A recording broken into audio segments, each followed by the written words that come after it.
Have you ever finished brushing your teeth and thought, why do my gums sting? Or noticed your toothbrush looks crushed, like it lost a fight? Here's the shocking part. The cleaner your teeth feel, the more damage you may be doing. Imagine scrubbing a fragile glass with steel wool. That squeaky clean feeling might actually be your enamel crying for help. Asterisk, brushing too hard doesn't feel dangerous at first. There's no warning alarm. There's no sharp pain, just a little sensitivity. A twinge when you drink something cold. Gums that look slightly red, maybe even pulling back, but underneath, you may be scraping away enamel that never grows back and forcing your gums to retreat permanently. And here's the urgency. Once this damage starts, it accelerates. Stay with me, because in a few minutes, I'll show you exactly how to brush safely, how much pressure to use, and how to stop gum recession before it's too late. Asterisk, myth number 1.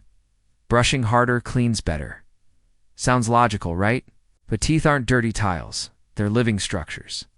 More pressure doesn't equal more cleanliness. It equals more. Where myth number 2. Firm bristles are better for plaque. Actually, firm bristles act like sandpaper on enamel and gums. The consequence?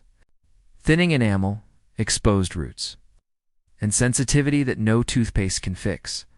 The cleanest mouths belong to people who brush gently and consistently, not aggressively. Asterisk, let's break this down simply.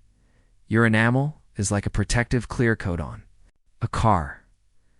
Once it's scratched through, the metal underneath is exposed and rust follows fast. Your gums, they're like the soil around a tree. Scrape it away repeatedly, and the roots become exposed and weak. Another analogy? Bend a paper clip. Once nothing happens, bend it over and over in the same spot, it snaps.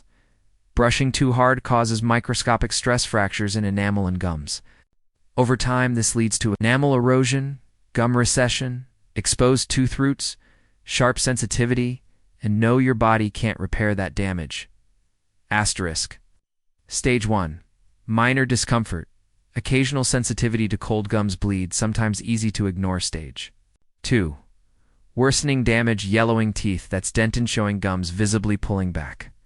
Sensitivity to sweet or air. Stage 3. Structural problems, exposed roots, increased cavity risk. Notches near the gum line, called abrasion lesions. Stage 4. Catastrophic outcome, chronic pain, gum graft surgery, crowns, fillings or root canals, thousands of dollars. For something caused by brushing, stop gum recession before it's too late. Asterisk. Tip number 1.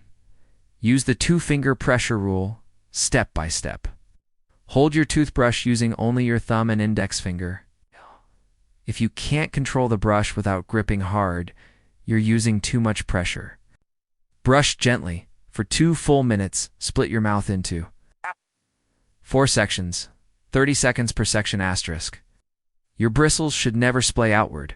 This alone can reduce gum recession risk by over 50%. Asterisk. Tip number 2. Switch to the 45-degree sweep, Techniquesta bistep. Angle your brush 45 degrees toward the gum line. Use small circular motions, not back and forth, scrubbing 10 gentle circles per tooth group. Let the bristles do the work, not your arm. Asterisk. Use a soft or ultra-soft toothbrush. Replace it every 3 months or sooner if bristles bend. If your brush looks used after 1 month, you're brushing too hard. Asterisk. If this video helped you, like and subscribe. Your future teeth will thank you.